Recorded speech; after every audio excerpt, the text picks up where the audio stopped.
పరిశుద్ధాత్మ దేవుడు మనతో మాట్లాడుతున్నారు.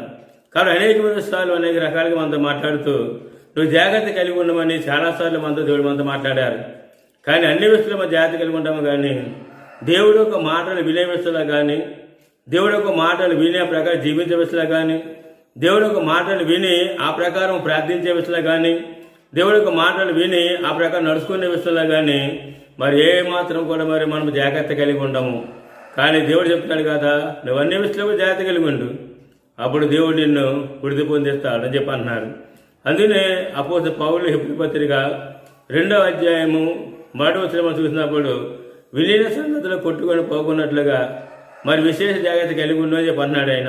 అంటే విలీన సంగతులు కొట్టుకొని పోకున్నట్లుగా అంటే పాత నిబంధనలు భక్తులు చెప్పిన సంగతులు, అలాగే తండ్రి దేవుడు మనకు చెప్పిన సంగతులను వింటున్నా కానీ విడిచిపెట్టి కొట్టుకొని పోయినట్లుగా మనం